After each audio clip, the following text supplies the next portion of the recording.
Là, les sujets dont on va parler, je vous rappellerai, je vous redonnerai le QR code pour signer la pétition. Ah oui, alors ça c'est génial. Beaucoup de Français ignorent pourquoi le 11 novembre est un jour férié. C'est quoi le 11 novembre? Êtes-vous choqués? On va en parler dans un instant. Tacos, burgers, kebab, ce sont les plats les plus commandés en France sur les célèbres plateformes. Est-ce qu'on se nourrit mal? Deuxième question. C'est une célèbre plateforme de livraison qui a dévoilé son casting, enfin les plats les plus commandés des Français, on vous dira tout. Et puis Bertrand Cantat qui va faire son retour 10 ans après son dernier album. Est-ce que vous êtes choqués? Il reviendra avec son groupe pour un nouvel album. Il y a un single avec le clip qui est déjà sorti. Et ça fait énormément parler, ça fait polémique, peut-on le dire. On en parlera à la fin de cette émission.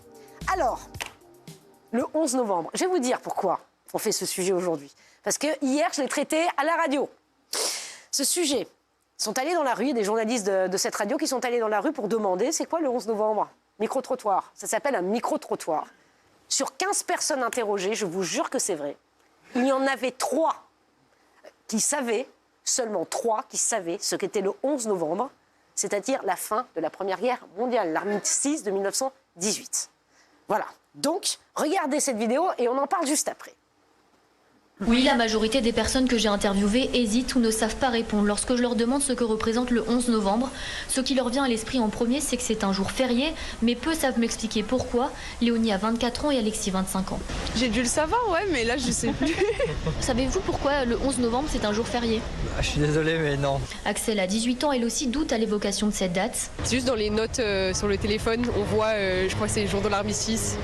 Et je suis pas sûre. Cela concerne toutes les générations. René a 71 ans et elle me confie ne plus se rendre au monument aux morts ce jour-là. C'est une fête nationale, donc voilà. Quelle fête nationale Le 14-18, je crois. Je suis pas sûre du tout. Le devoir de mémoire, on le fait justement pour la dernière guerre, mais pour la guerre d'avant, elle est passée dans l'oubli. Voilà. Alors, je repose la question et vous pouvez voter chez vous. #PEYA, on donnera vos résultats et vos voix. Pendant l'émission, beaucoup de Français ignorent ce que représente la date du 11 novembre. Trouvez-vous ça scandaleux? Nous avons voté et nous avons tranché. Bah oui. Enfin, franchement, moi, les bras m'en sont tombés hier. Je vous le dis franchement, les bras m'en sont tombés. Donc voilà, cher Eric. C'est-à-dire que, bon, évidemment... Mais vous y attendiez, vous, à ça? Non, pas à ce point-là. Je savais que ça n'allait pas être brillant, mais là, vraiment, le résultat est quand même accablant. Bon, évidemment, ça reflète l'effondrement du niveau intellectuel et du niveau de culture générale. Mais c'est plus grave que ça.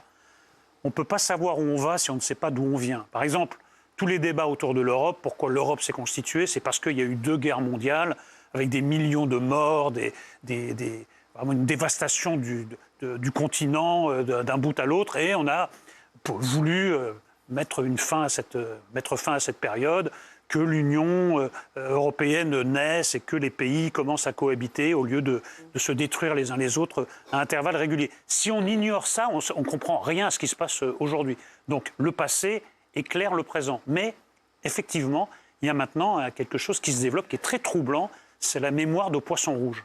C'est-à-dire que les gens n'ont plus aucune notion du passé. Mais même les notions de base, on a demandé à des élèves qui ont suivi toute une scolarité, est-ce que Napoléon vient après ou avant Louis XIV? Ils ne savent pas. Donc c'est pourtant des notions de base. Donc il y a quelque chose, il y a une forme de présentisme en réalité. Seul le présent compte, un peu l'avenir, mais plus du tout le passé. Et ça, c'est vraiment catastrophique puisque, encore une fois, le passé éclaire le présent et l'avenir. Chériat, je vois votre regard. On appelle ça l'arrogance du présent. Oui, un peu. Oui. La raison pour laquelle les gens ignorent que le 11 novembre signe l'armistice de 14-18, c'est pour cette bonne raison que les gens ignorent que la guerre 14-18 a eu lieu. Comment voulez-vous qu'on célèbre jusque-là? Je pense absolument que si les gens ne connaissent pas la date de la fin de la guerre 14-18, c'est parce que les gens ne savent même plus que cette guerre a eu lieu. Cette guerre est en train de tomber dans l'oubli. Et vous savez, on vit dans une société, pourtant c'est facile à se souvenir, puisque Foch avait décidé, l'armistice aurait pu être signé le 8, le 9, le 10, ils ont choisi le 11, enfin Foch a choisi le 11, il voulait que ce soit à 11h du matin, le 11e mois de l'année, à 11h. Pour quelle raison? Parce que c'était facile à retenir. D'accord. 11h, le 11e jour de l'année. le 11e jour du 11e mois de l'année à 11h. Comme ça, au moins, on s'en souviendrait. Je parle. Mais non. Voilà le résultat. Et donc, 11 novembre. 11-11. Et donc, si vous voulez, la réalité de tout ça, c'est qu'on vit dans un monde GPSisé. Quand vous prenez un VTC, vous pouvez mettre comme chauffeur quelqu'un complètement de manière arbitraire et changer de ville. C'est-à-dire que vous pouvez être à San Francisco, à Chartres, à New York ou à Vladivostok. En fait, les chauffeurs de VTC ne regardent plus le réel. Ils regardent un écran qui leur dit où il faut aller. Donc le chauffeur suit des flèches. Il en va exactement de la même chose de l'histoire aujourd'hui, puisque cette jeune femme a dit oui, l'écran de mon portable m'a dit aujourd'hui que c'était l'armistice. En fait, grosso modo, si nous ne sommes pas pris en charge par des logiciels qui nous rappellent où il faut aller dans le temps ou dans l'espace, le VTC, le GPS c'est dans l'espace, mais comme l'a dit Eric, c'est dans le temps, en fait, vous êtes effectivement des êtres sans mémoire. Or, la mémoire est au passé ce que l'avenir est au futur. Pourquoi ? L'avenir, c'est le contenu du futur qui n'est qu'un contenant, et la mémoire, c'est le contenu du passé qui, sans cette mémoire, ne serait qu'un contenant, vierge et imbécile. Et donc, les gens se baladent dans une temporalité, une géographie absolument indolore, neutre et informe. Alors, je vais rebondir. Et si je puis dire, ça me fait tellement envie de vomir que je dirais que les gerbes se suivent et ne se ressemblent pas. Oh là là. Vous êtes très en forme quand même. On a le droit de faire un peu d'humour. Très en forme. bien, Oui, c'est oui. bien. Bah, oui, c'est- oui. conclusion. alors, Oui, c'est oui. une- non mais vous croyez pas si dur, c'est une Oui. blague que j'ai trouvée dans le Canard enchaîné de Oui. 1915. Ouais. Donc vous voyez que à l'époque où le Canard enchaîné a été inventé dans les tranchées, Ouais. et pour l'année 1916, le Canard avait intitulé, c'est un journal fait par les Ouais. poilus pour les poilus, on vous souhaite une année. Ah oui, on vous Joli. souhaite une année. C'est pas mal. C'est pas mal. C'est de l'humour noir, mais c'est pas mal. Vous allez adorer la proposition de Jean-François Copé. Vous savez que le gouvernement cherche à faire des économies à tout va. Il cherche à supprimer un jour férié dans l'année. À supprimer un jour férié dans l'année. Jean-François Copé dit mais pourquoi pas le 11 novembre ? Il n'y a jamais de bon jour férié à supprimer. On n'a pas besoin d'un jour férié pour commémorer. Il y a 1000 manières de commémorer sans pour autant ne pas travailler. Ou alors ça veut dire que nous avons 65 millions de Français qui sont au pied des monuments aux morts le 11 novembre. Ça se saurait. Bon, donc en réalité, les commémorations c'est une chose, le jour férié c'en est un autre. Alors, Mais il a parfaitement raison, puisque tout le monde a oublié la raison de cette commémoration. Tout le monde s'assoupit sur son canapé en bouffant des chips, en regardant des conneries à la télévision, sur la mémoire de ceux qui se sont battus pour la France, conscients complètement les héros de leur âge qui sont tombés au front. Eh bien, Jean-François Copé a raison. Puisque vous ne savez pas ce que vous commémorez, allez au boulot, les gars. oui, Ils ne enfin, commémoreront plus. Non, oui, mais on ça- n'en parlera plus. Mais c'est tout à- C'est-à-dire qu'on n'aura plus ce genre de. Mais non, débat. on n'en parle déjà pas. Ouais. Bah si, regardez ce soir. Mais non, on mais en il a parle. raison. Là, Ouais. il a raison. Il prend les poissons rouges au pied de la lettre. Eh bien, ce jour-là, vous sortirez de votre aquarium et vous irez bosser. Non, c'est un peu curieux venant de Jean-François Copé, Oui. parce qu'il est maire de Meaux. Mais oui. Et c'est Il une, vient de justement, Montréal. c'est une ville Bien qui sûr. est en pointe dans tout ce qui se rapporte à la commémoration justement de cette guerre. Non, mais ce qui rend la chose très très troublante, c'est que, étant donné le nombre de morts qu'il y a eu pendant la Première Guerre mondiale, il est impossible de trouver une famille française qui n'ait pas été d'une manière ou d'une autre affectée. Donc c'est pas seulement la mémoire nationale, c'est une mémoire familiale. Il y a, d'ailleurs, Jean-François Copé le rappelait, il y a des monuments aux morts dans tous les villages de France, et il y a, le long du Père-Lachaise à Paris, le nom de tous les Parisiens tombés pendant la Première Guerre mondiale. Donc on peut dire que tout le monde, ou presque, est concerné. Et cette amnésie grandissante est assez curieuse, parce que même, par exemple, je déplace le débat, vous interviewez des jeunes footballeurs, mais vraiment fanatiques de football. Ils ne savent plus qui est Platini, et Zidane commence un peu déjà à s'estomper. C'est-à-dire Ah, incroyable. Zidane aussi. il y a quelque chose qui disparaît de la mémoire historique. C'est comme si, en effet, les choses s'effaçaient au fur et à mesure. Il n'y a plus de travail d'archivage. L'archive n'existe plus que sur Internet, sur votre téléphone, mais plus du tout dans votre tête. La Première Guerre mondiale est déjà terminée. Platini est en train de s'estomper, Zidane aussi. Plus rien n'existe que le présentisme. Moi, je trouve ça effrayant. Et la réponse en général, ma chère Pascal et mon cher Eric, quand vous dites à quelqu'un, mais enfin, tu connais, la réponse est « je n'étais pas né ». C'est-à-dire qu'aujourd'hui, non mais, on a l'impression que l'histoire et la civilisation, que le temps en fait, la culture, tout ce que vous pouvez imaginer, a été est corrélé à la date de naissance des individus. Tout ce qu'il y a eu avant existe moins en fait que ce qui existe depuis, quoi. Alors, le président du Souvenir français, lui, ne pense pas du tout que ce jour férié va disparaître. Regardez, il s'est exprimé à son tour sur France Bleu Lorraine Nord. Je n'y crois pas. Je pense qu'on est incapable de retoucher à la journée fériée du 11 novembre, qui est une journée fériée qui a été exigée par le monde ancien combattant en 1922. À mes yeux, c'est quasiment intouchable, d'autant plus que sous la présidence du président Sarkozy, la thématique du 11 novembre a été élargie à l'ensemble des OPEX en particulier. Des opérations extérieures. Voilà, et puis il y a une chose aussi qu'il faut signaler peut-être. Vous avez raison de parler des monuments aux morts dans les villages français, dans nos communes françaises.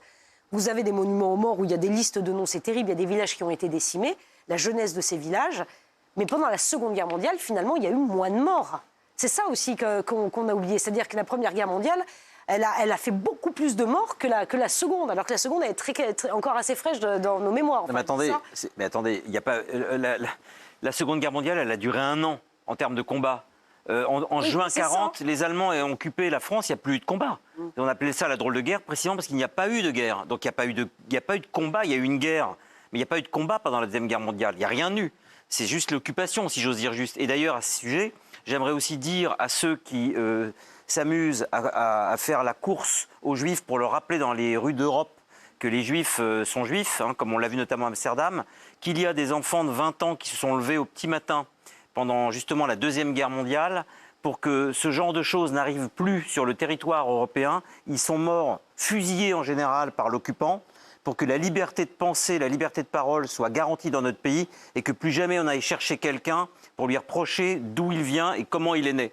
Et donc ça veut dire que cette Seconde Guerre mondiale est également tombée dans l'oubli, puisqu'aujourd'hui, en 2024, on rappelle à un juif qu'il est juif. Vous avez raison de le souligner ce soir, vous avez raison de le souligner. C'est très, à la fois très fort et très juste. Dans une période qui fait froid dans le dos. Pardon. Mais absolument. À cause de l'oubli dont parlait Éric tout à l'heure. Exactement. Mais au-delà du débat sur le jour férié ou pas, il faut quand même se poser une question. Comment se fait-il que les personnes qui ont été interviewées dans la rue, qui ont suivi tout un cursus scolaire, soient incapables de dire à quoi se rapporte le 11 novembre ? C'est une notion de base qu'on a tous abordée à un moment. Comment se fait-il que l'école ne parvienne plus à vous apprendre à lire, à écrire, à compter et les dates essentielles de l'histoire de France ? Il faudrait quand même s'interroger sur ce phénomène. Il y a un effondrement du niveau scolaire qui est très préoccupant.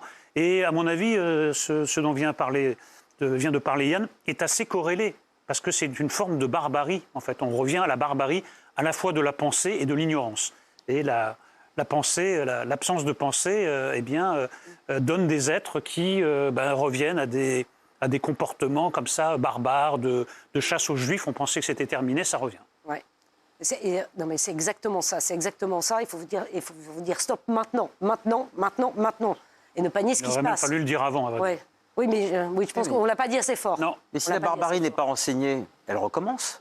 Elle renaît de sa belle mort. Enfin, c'est enseigné la Seconde Guerre mondiale à l'école. Comment ? C'est enseigné. Oui, c'est enseigné. La Seconde Guerre mondiale à l'école, c'est encore enseigné. Oui, c'est enseigné. Pas assez fort ?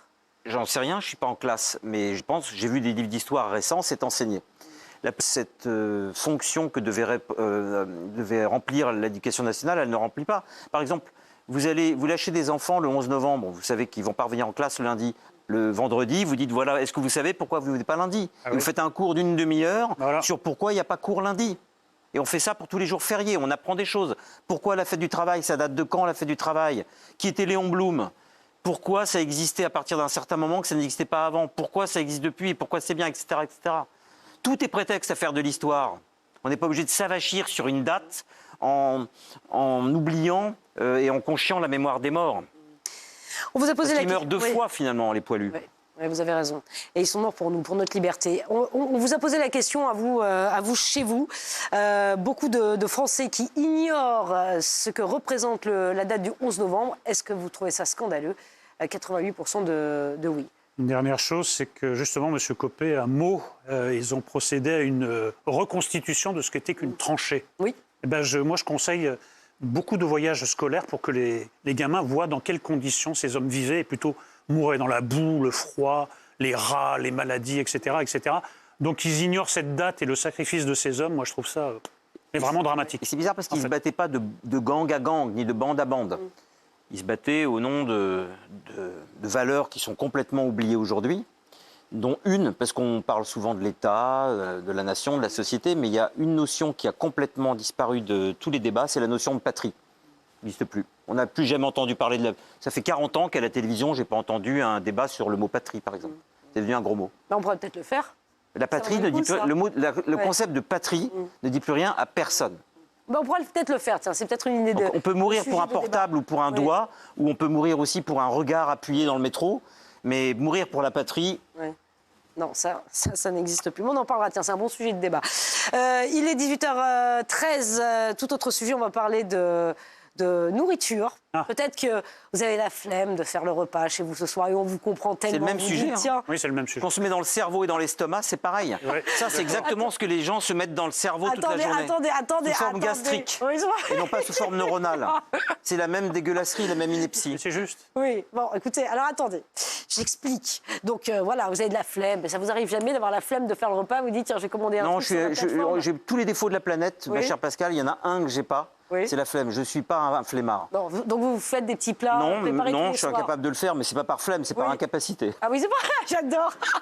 Et vous commandez jamais sur des applications? Non, jamais. Je me déplace. Je suis pas un mec qui commande, moi. Je ne fais pas venir New York jusqu'à moi. Je vais à New York quand je veux voir la ville. D'accord, pas mal. Et vous, Eric, vous commandez de temps en temps, allez, par fainéantise parce que les enfants disent, allez, s'il te plaît maman, s'il te plaît papa, en l'occurrence, non? Ils sont trop grands. Non, mais je suis nul en cuisine, mais je me déplace, oui. Vous vous déplacez, vous n'avez jamais commandé sur une application? Ah bah non. Jamais. Non, jamais. Non, je ne vous crois pas. Il y a des choses qui s'appellent les cafés, les restaurants. Enfin, non, mais... Donc vous allez commander votre... Moi, je l'ai fait très souvent, je conseille. Je sais que c'est pas très fréquent, mais vous allez dans des lieux qui s'appellent café, restaurant, on vous sert à manger, contre un peu d'argent, évidemment. Oui, contre un peu d'argent. Bah oui, c'est un métier. Voilà. C'est leur métier, d'ailleurs. C'est pour ça qu'on va les voir. Je vais même vous dire un truc, quand je veux nager, je me rends personnellement à la piscine pour nager. C'est dingue. Et on l'aime bien, celle-là. Bah, vous savez quoi? On va en discuter, mais c'est tout de suite sur C8.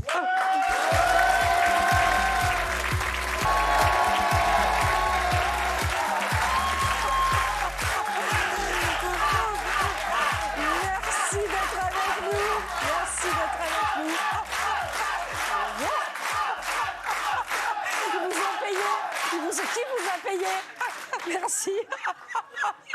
J'aurais de la chance, hein. Vous aussi. Et Eric et Yann, ils ont droit aussi. Hey, Eric.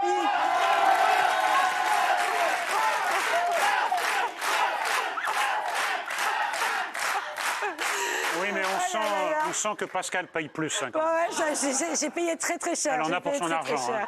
Nous, on a été un peu juste peut-être. Ouais, c'est ça. Ouais, vous n'êtes pas aussi généreux que moi. Qu'est-ce que vous voulez que je vous dise? Je vous donnerai le On est moins habillé en rose, ça compte aussi. Ouais, c'est ça. Oui, le rose est très tendance. Je vois que je suis pas la seule. Il y a plein de pulls roses dans le très joli dans le public. Mais c'est vous qui le portez le mieux, Pascal. Oh oui, vous êtes tellement chou. C'est vraiment n'importe quoi cette émission. Allez, 18h21, on dirait. Oui, mais ça marche. Oui, mais ça marche. Elle marche très bien cette émission. Vous faites bien de le dire. Cette émission cartonne. Elle cartonne. Record, vous faites bien de le dire. Record la semaine dernière. Merci.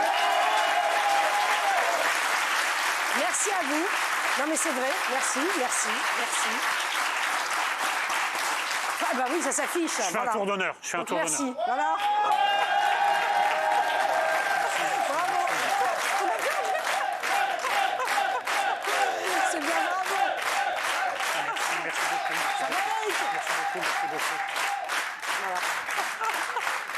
Vous faites un travail formidable. Faire un bras de fer là au stand. Oui. Je suis passé assez rapidement. Oui, voilà. Ce sera pour plus tard le bras de fer. On dira qui a gagné. J'en ai fait un pendant la pause. C'est vrai. Je vais avoir une tendinite pendant 15 jours. Non, c'est beau, hein? Oui, c'est magnifique. Beau, hein, c'est magnifique. Donc merci à vous qui nous regardez évidemment tous les soirs. Merci au public. Merci à Cyril d'avoir eu l'idée de cette émission. Et merci à Cyril d'avoir eu l'idée de cette émission, évidemment. Non, on dit... Et cartonne, hein, Cyril. Record, alors lui, Cyril. Record sur record. Et vous vous rendez compte que si vous ne signez pas la pétition, Tout ça, vous risquez de ne plus voir Cyril le soir. On va remettre le petit QR code. Non mais mine de rien. Plus de 240 000 signatures en 48 heures. Donc on dit merci à tout le monde sauf aux autres. Voilà. La C8 est la première chaîne de la TNT. C8 peut disparaître.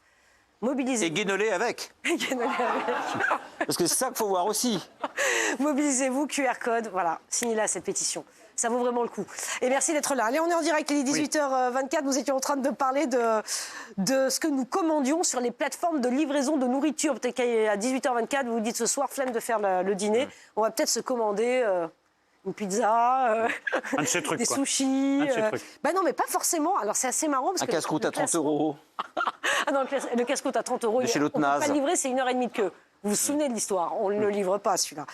On a parlé d'un sandwich jambon fromage, c'est ça avec 2 truffes. Jambon beurre, pardon. Jambon beurre, même pas de fromage dedans. Avec des truffes. Voilà, exactement. Sachant que c'est celui qui les vend à 30 € la truffe. Oui, c'est ça.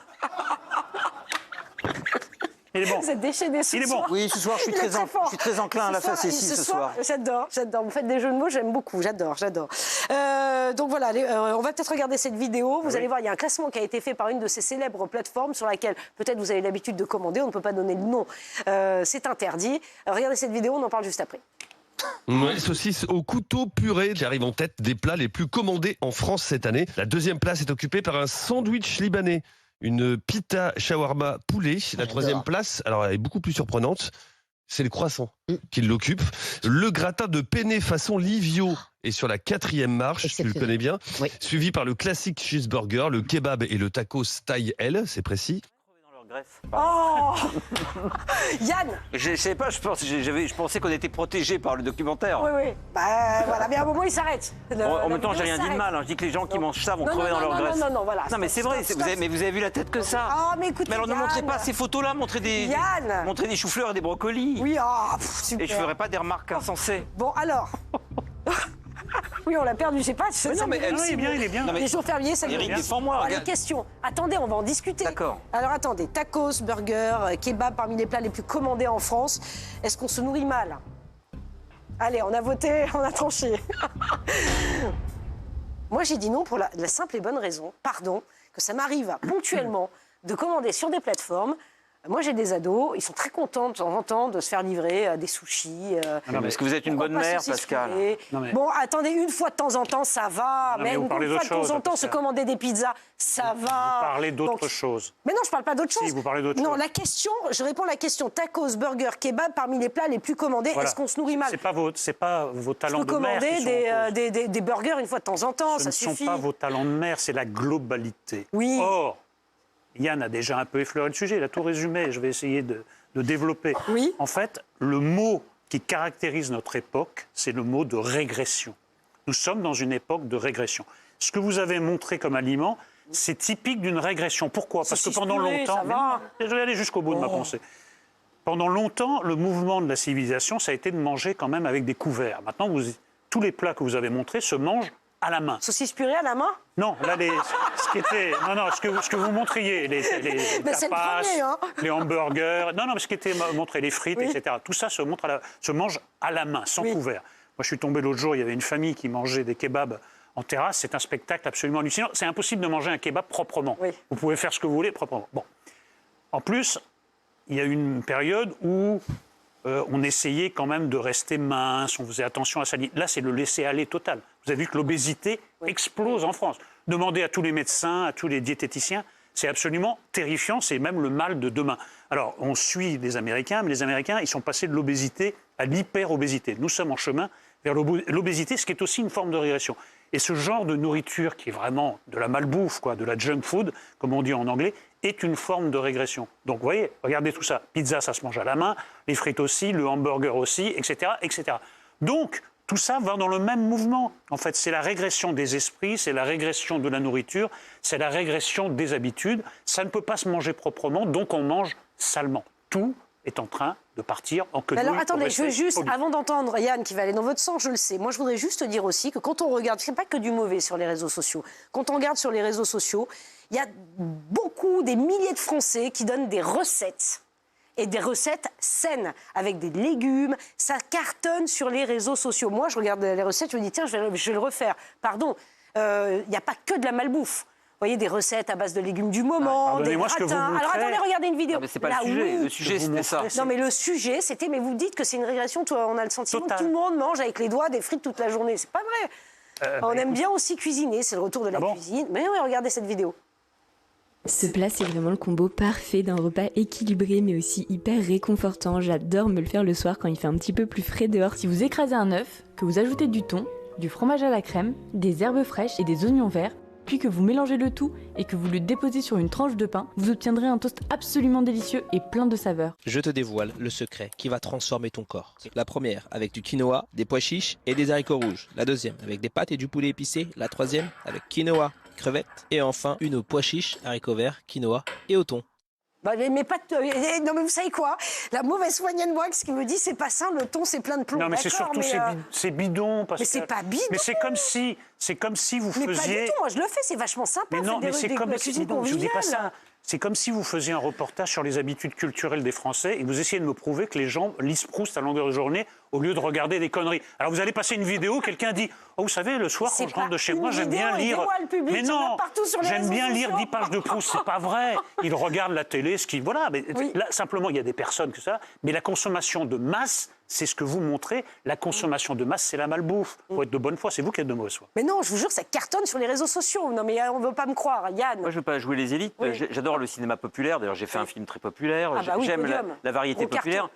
J'adore, par exemple, regarder TPMP. C'est une émission populaire et de temps en Et y temps... participer, c'est d'ailleurs. Et y participer. Donc, chez moi, il n'y a aucun snobisme. Ce qui est populaire, en général, j'aime beaucoup. En plus d'autres choses peut-être plus difficiles, plus exigeantes. Mais j'aime bien avoir les deux. Mais on ne parle pas de ça, là. On parle que les gens se prennent pour des poubelles eux-mêmes. Et donc, ingérant et s'injectant dans le corps et dans le cerveau, sachant que le cerveau fait partie du corps, hein, c'est pas quelque chose d'éthéré, de saloperies, ratate ce qu'on a ingéré, c'est-à-dire de la saloperie. Quand on ne se respecte pas et qu'on ne respecte pas son corps et son intégrité physique et intellectuelle, on ne peut pas, si vous voulez, respecter les autres et on ne peut pas respecter les fondements de base de la société. L'hygiène du corps et l'hygiène de l'esprit font que la société est à peu près vivable pour tout le monde.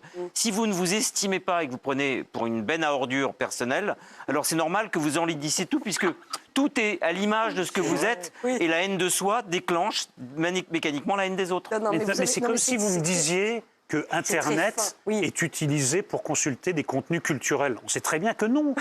C'est fait pour aller sur les réseaux, échanger des conneries, regarder du porno, et très peu pour... Mais, écoutez, et attraper des adolescents pour les violer. Non mais c'est vrai. Non mais stop.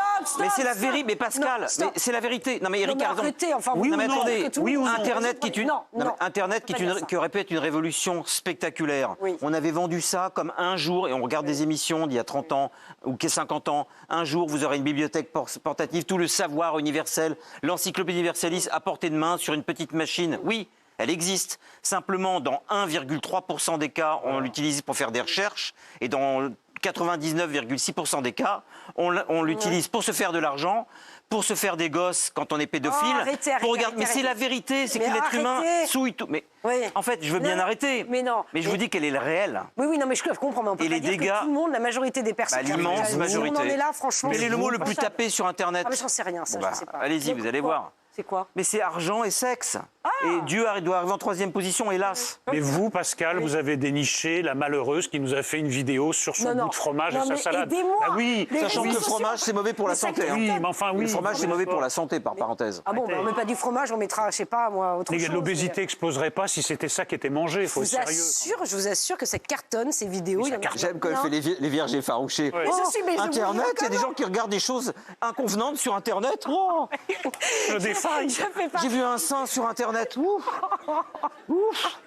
Moi qui croyais ça. Non, c'est pas des seins qu'on voit sur Internet. Non mais vous allez voir tout à l'heure, je vais vous montrer des trucs sur le Darknet. Ah mais moi je vais pas sur le Darknet, moi vous savez, je fais partie de ces gens, je vais pas sur le Darknet. Vous êtes sur le Pinknet. Ouais, c'est ça, le Pinknet. Et vous, qu'en pensez-vous chez vous? Vous avez voté peut-être, on va voir le résultat qui va s'afficher. Ah, alors, est-ce qu'on se nourrit mal? Oui. Bon, bah écoutez, voilà. Oui. Oui, on se nourrit mal. Bah oui. Il y a très peu de gens qui mangent votre bout de fromage avec de la salade, excusez-moi. Mais revenez dans la réalité, Pascal. Les gens engouffrent ce que vous avez montré. Est-ce que vous croyez que les gens mangent du régime crétois en regardant des vieux apostrophes le soir en rentrant chez eux? Non. Ils bouffent des saucisses Francfort en regardant le foot ou je sais pas quoi. Mais moi, en revanche, je veux vivre dans le monde de Pascal. Bah écoutez, c'est un monde imaginaire, mais ça doit être très agréable. Qu'est-ce que tu fais après ton quinoa? Je vais relire Proust. Et ensuite, je vais écouter une sonate de Beethoven. Et je vais relire un peu de Heidegger. Et je pense que non. Je vais bouffer de la pizza en regardant une connerie à la télé, Pascal, c'est ça. Oui, mais ça arrive, ça fait du bien, ça, de Revenez parmi nous. Un peu de pizza. Il y a d'ailleurs d'excellentes pizzas. Oui, mais ça, à 50 € la part, oui, avec de la truffe. On le sait. Oh non, avec de la truffe. Oui, incroyable. Bon, non, mais écoutez, voilà. Écoutez, on va clore ce sujet. Je sais même pas si on a le temps. Si, on a le temps quand même pour le troisième sujet, qui est beaucoup moins drôle. Là, je vais me faire taper sur les doigts sur le temps. Il est 18h34. 10 ans après son dernier album, est-ce que vous êtes choqués? Écoutez, regardez cette vidéo, on en parle juste après. Certains ont connu Pie XII, d'autres s'efface et chasse les vanités, les vaines et les invités qui sont partis depuis longtemps parce qu'il faut les nourrir ou les perdre dans la forêt, d'après ce que dit le petit pousset. Dire cette merde. Pardon. Alors, Non, écoutez. Eric, attendez, on a voté. Bon, on alors. a voté, pardon, il faut Oui, qu'on oui. voit. Bertrand Cantat qui va faire son retour 10 ans après son dernier album. Est-ce que ça vous choque? Est-ce que vous êtes choqués? Yann et moi, on est choqués. Vous n'êtes pas choqués. Je vais vous dire, c'est un débat impossible. Parce qu'il y a deux positions, je vais vite, on n'a pas beaucoup de temps, il y a deux positions irréconciliables. Je me mets à la place de la famille de Marie Trintignant. Ça doit être horrible à vivre, le retour de Bertrand Cantat. Après, il y a un principe qui est, pour un chanteur, comme pour un boulanger, même pour un vendeur de pizza, si vous avez purgé votre peine, la peine est finie, vous avez le droit de reprendre votre profession. Là, il se trouve que c'est une profession publique, donc ça crée... Exactement. Non, mais ça crée des problèmes, mais on peut pas... Exactement, c'est pas un boulanger. Hein. Oui, mais il ne peut pas y avoir une double peine. Moi, écoutez, je suis très mal à l'aise pour répondre parce qu'en effet, je me mets à la place des amis, de la famille. C'est horrible à vivre, mais on ne peut pas appliquer à Bertrand Cantat ou à quelqu'un d'autre une double peine. Alors, excusez-moi, je vais juste dire en 2 mots. On fait un métier d'image. Vous, moi, Yann, on fait un métier d'image. Pour moins que ça, on se fait dégager. Et c'est normal, c'est un métier d'image. Vous prenez ce risque-là quand vous vous exposez. Alors, qui continue à faire de la musique, c'est très bien, mais qu'il soit producteur, qu'il écrive des chansons, qu'il écrive de la musique. Moi, personnellement, je suis extrêmement choquée et j'ai plus du tout envie de voir sa tête. Voilà. Ah non, mais ça, après, chacun se décide. Non, non, mais vous voyez ce que je veux dire? Non, mais attendez, il a purgé sa peine très bien, mais qu'il se fasse discret. Pour moi, le débat Yann n'est pas du tout un débat impossible. Je considère, en mon âme et conscience, que Bertrand Cantat n'a plus le droit de montrer son visage jusqu'à la fin des temps. C'est un homme qui a tué à coups de poing une femme, un être fragile, un être sans défense. À coups de poing, il a tué une femme. D'ailleurs, il y en a une qui s'est suicidée. On ne sait pas trop, mais enfin, manifestement, il ne fait pas bon être dans son sillage. Il a tué une femme à coups de poing. Il y a tous les jours des féminicides dans le monde entier. Il a fait une des choses les plus graves qui puissent être faites sur cette terre. Il est déjà insupportable qu'on puisse réentendre son nom. Ça me semble totalement pornographique. Je ne veux pas entendre une seule de ses notes de musique. Je ne veux plus jamais voir son visage jusqu'à la fin des temps. Moi, il peut être boucher, charcutier, boulanger. Il n'a plus le droit de nous infliger les inepties musicales qu'il fait maintenant comme si de rien n'était alors qu'il a assassiné une femme à point nu. Point. Voilà. Je suis d'accord avec Yann. Je suis désolée, mais pardon. Je sais que votre position, Eric... Non, mais je sais. Moi, je valide 100%. 100%. Pas Eric, Eric a défendu quelque chose de défendable. Ces arguments sont très recevables, sont très forts. Voilà. Simplement, on ne peut pas les étayer d'un point de vue légal, si vous voulez. C'est ça le problème. Mais légal, on ne peut pas lui interdire. Vous voyez ce que je veux dire? Bien sûr, bien sûr. Donc c'est ça le problème. Mais je trouve que lui, il manque sacrément de ça, défense. c'est vrai. Mais après, c'est à chacun de se décider. Moi, en effet, j'ai pas envie d'aller écouter ça fait Bertrand polémique, Cantat. c'est pour ça qu'on en parle. Hein, Non, mais moi, je n'achèterais pas un disque de Bertrand Cantat, j'irais évidemment pas le voir sur scène. Moi, je ne veux pas en entendre parler, mais simplement lui interdire, je ne vois pas sur quoi je peux me baser, sauf les arguments moraux. Ça veut dire qu'il n'a rien appris, qu'il n'a rien compris, et que son ego est supérieur à la mort de cette personne. C'est obscène. Mais c'est obscène. Je préfère arrêter là. Je suis d'accord. Et je comprends pas, il est soutenu quand même par des maisons de disques, enfin, je ne sais pas comment on peut appeler ça aujourd'hui, des maisons de disques qui produisent... Écoutez, on m'a embêté pendant 8 ans, parce que j'ai dit un jour que j'aimais pas, j'étais pas attiré par les femmes de 50 ans, je me suis expliqué. Mais vous avez changé. Non, mais j'ai changé. Non, mais je veux dire, ça m'a collé à la peau pendant 7 ans. Oui. Là, il y a, ça n'a rien à voir, non, mais là, il y a un type, qui trouve encore des maisons de production alors qu'il a assassiné quelqu'un à coups de poing. Je trouve que cette personne n'a plus le droit de nous infliger sa présence médiatique. Il a le droit de vivre, il a le droit d'aller au fin fond du Larzac, faire du fromage ou alors être sabotier, ressemeleur ou informaticien au Paraguay.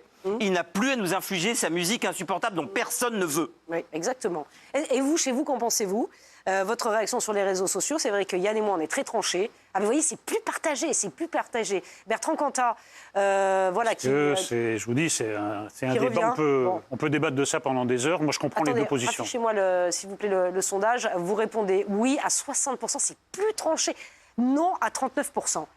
Ouais. C'est un cas limite. Pour moi, c'est un cas limite. Voilà. Non seulement c'est un lâche, mais c'est un pervers. C'est-à-dire que son ego fait que son narcissisme n'est encore pas complètement comblé. Il vient remontrer sa binette dans une période commerciale. Oui. Après avoir fait ce qu'il a fait, c'est-à-dire que la lâcheté, il l'a eu, l'obscénité, il l'a eu, et maintenant c'est la perversité, quoi. C'est un pervers. Il vient encore réclamer des applaudissements.